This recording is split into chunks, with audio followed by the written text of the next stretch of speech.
இட்லி தோசையோடு சாப்பிட்றதுக்கு நல்ல ஒரு டேஸ்ட்டான அதே நேரம் ஆரோக்கியமான பொடி எப்படி செய்யலாங்கிறத இந்த வீடியோவில் நம்ம பார்க்க போகிறோம். Hi friends, welcome to 90s ஜெனா சேனல். என்னோடய சேனலை ஃபஸ்ட் டைம் பார்க்குறவங்க சப்ஸ்கிரைப் பண்ணிவிட்டு பக்கத்தில் இருக்கிற பெல் பட்டன் அழுத்திக்கோங்க. இப்போ ஸ்டவ் ஆன் பண்ணி அடுப்பில் ஒரு பேன் வச்சுக்கலாம்.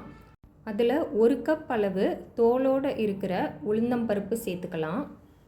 தோல் நீக்கின உளுந்தம்பருப்பை விட தோலோடு இருக்கிற உளுந்தம்பருப்பில் தான் சத்துக்கள் நிறைய இருக்குது. இந்த உளுந்தம்பருப்பு நான் நேற்று நைட்டே ஒரு தடவை நல்லா கழுவிட்டு காய வச்சுருக்கேன்.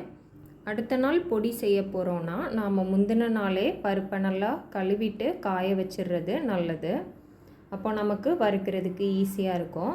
இப்போ இதை நல்லா கலர் சேஞ்ச் ஆகி வரத்தண்டியும் நல்ல மிதமான தீயில் வறுத்துக்கலாம். நாம் எண்ணெய் எதுவுமே சேர்க்கலை, ட்ரை ரோஸ்ட்டு தான் பண்ண போகிறோம். தோலோடு இருக்கிற இந்த உளுந்தம்பருப்பில் அதிக புரதச்சத்து, இரும்பு சத்து, கால்சியம் சத்து எல்லாமே இருக்குது. அதனால் இது இரத்த சோகையை தடுக்கிறதுக்கும் எலும்பு, பற்கள் ஆகியவற்றை பலப்படுத்துறதுக்கும் உடலை பலப்படுத்துறதுக்கும் ரொம்பவே உதவுது. இப்போ இது நல்லா இந்த அளவு கலர் சேஞ்ச் ஆகிற அளவு வறுத்துட்டு இதை ஒரு பிளேட்டுக்கு மாற்றிக்கலாம். தீஞ்சு போயிடாமல் இந்த மாதிரி மிதமான தீயில் இந்த மாதிரி கலர் சேஞ்ச் ஆகிற அளவு வறுத்துட்டு மாற்றினதுக்கப்புறமா அதே பேனில் ஆயில் எதுவும் சேர்க்காமல் 1/2 கப் அளவு கடலைப்பருப்பு சேர்த்துக்கலாம். 1 கப் அளவு உளுந்தம்பருப்பு சேர்த்துருக்கோம். அதுக்கு 1/2 கப் அளவு கடலைப்பருப்பு சேர்த்தோன்னா கரெக்டாக இருக்கும். கடலைப்பருப்பில் புரத சத்து, நார் சத்துன்னு நிறையவே சத்துக்கள் இருக்குது. இது இதய ஆரோக்கியத்தை மேம்படுத்தி இரத்த அழுத்தத்தை சீராக்கி கெட்ட கொழுப்பை குறைக்கிறதுக்கு உதவுது.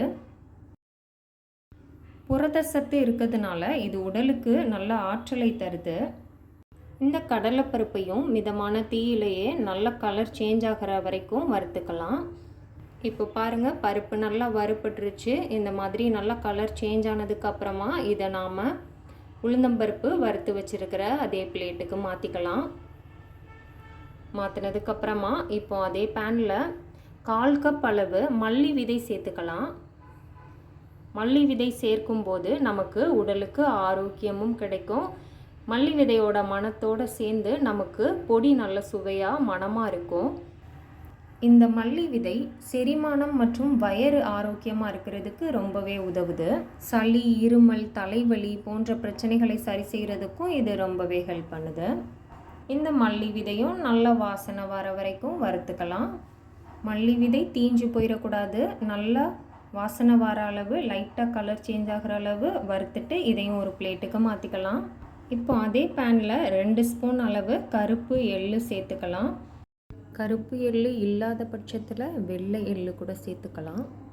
இதில் கால்சியம் இருக்கிறதுனால மூட்டு வலி, எலும்பு சார்ந்த நோய்களை தடுக்கிறதுக்கு பயன்படுது. இரத்தத்தை சுத்தப்படுத்துது, ஹார்மோன் சமநிலையின்மையை சரி பண்ணுது. இந்த எள்ளு நல்லா படபடன்னு பொரிஞ்சு வரணும்.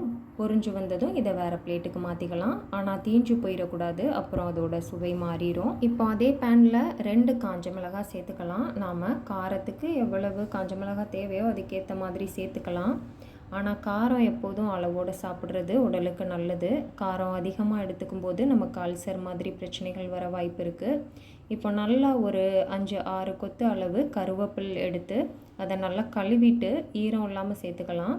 நான் கொஞ்சம் இன்றைக்கி ஈரத்தோடு சேர்த்துருக்கேன். ஈரத்தோடு சேர்த்தோன்னா நமக்கு வறுபடுற டைம் கொஞ்சம் அதிகமாகும். இது நல்லா கருவேப்பில் நல்லா மொறுமொறுப்பாக வரத்தண்டியும் வறுத்துக்கலாம். கருவேப்பிலும் உடலுக்கு ரொம்பவே நல்லது. முடி சம்மந்தமான பிரச்சனைகளுக்கும் நல்ல தீர்வளிக்குது. நல்லா கலர் சேஞ்ச் ஆகி மொறுமொறுப்பாக வந்ததும் இதையும் ஒரு பிளேட்டுக்கு மாற்றிக்கலாம். இப்போ அதே பேனில் 1/2 ஸ்பூன் அளவு சீரகம் சேர்த்துக்கலாம். 1/2 ஸ்பூன் அளவு மிளகு சேர்த்துக்கலாம். சீரகம் செரிமானத்துக்கு சிறந்தது. இரத்தத்தை சுத்தப்படுத்துறதுக்கு உதவுது. வயிற்றுப்புண், வாயு பிரச்சனைகளை குறைக்கிறதுக்கு உதவுது. மிளகு நல்ல எதிர்ப்பு சக்தியை தரக்கூடியது. சளி, இருமலை குறைக்கிறதுக்கு உதவுது. இப்போ இதையும் மிதமான தீயில் நல்லா வறுத்ததுக்கப்புறமா பிளேட்டுக்கு மாற்றிக்கலாம். இப்போ அதே பேனில் ஒரு 1/2 ஸ்பூன் அளவு மட்டும் எண்ணெய் ஊற்றிக்கலாம். எண்ணெய் சூடானதும் ஒரு 3 பெரிய பல் பூண்டு எடுத்து அதை தட்டி எடுத்து வச்சுருக்கேன். அதை சேர்த்துக்கலாம். நான் இன்றைக்கி தோலோடு தான் பூண்டு சேர்த்துருக்கேன். தோலோடு செய்யும்போது நல்லா வாசனை எல்லாமே நல்லாயிருக்கும். பூண்டு நமக்கு எவ்வளவோ நன்மைகள் செய்து நோய் எதிர்ப்பு சக்தி அதிகரிக்கிறதுக்கு உதவுது. செரிமான பிரச்சனைகளை சரி பண்ணுறதுக்கும் உடலில் உள்ள நச்சுக்களை வெளியேற்றுறதுக்கும் ரொம்பவே ஹெல்ப் பண்ணுது. இந்த பூண்டு நல்லா கலர் சேஞ்ச் ஆகிற அளவு இந்த மாதிரி எண்ணெயில் வதக்குனதுக்கப்புறமா இதையும் நாம் அந்த பிளேட்டுக்கு மாற்றிக்கலாம். இப்போ நம்ம எல்லா சத்தான பொருட்களையும் வறுத்து ரெடி பண்ணியாச்சு. இது நல்லா ஆறட்டும். இப்போ நல்லா எல்லா பொருட்களும் ஆறிடுச்சு. கருவேப்பிலை பாருங்கள், இந்த மாதிரி நல்லா உடைச்சா உடையிற அளவு மொறுமொறுப்பாக இருக்கணும். இப்போ நாம் இதில் கொஞ்சமாக பெருங்காயத்தூள் சேர்த்துக்கலாம். இப்போ இதில் கொஞ்சமாக ஒரு 2 கொட்டை அளவு புளி சேர்த்துக்கலாம். இப்போ இதில் ஒரு 1/4 ஸ்பூன் அளவு உப்பு சேர்த்துக்கலாம். உப்பு நாம் அரைக்கும்போது செக் பண்ணிவிட்டு தேவைன்னா சேர்த்துக்கலாம்.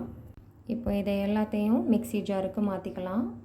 நமக்கு பொடி எந்த அளவு தேவையோ அதுக்கேற்ற மாதிரி அரைச்சி எடுத்துக்கலாம். நல்லா கொரகொரப்பாக இருக்கணும்னா அந்த மாதிரி அரைச்சிக்கலாம்.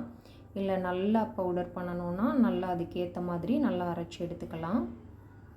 அரைக்கும்போதே நாம் உப்பு செக் பண்ணிவிட்டு உப்பு தேவைன்னா சேர்த்துக்கலாம். நான் உப்பு எதுவும் எக்ஸ்ட்ரா சேர்க்கலை. நான் சேர்த்த உப்பே கரெக்டாக இருந்தது.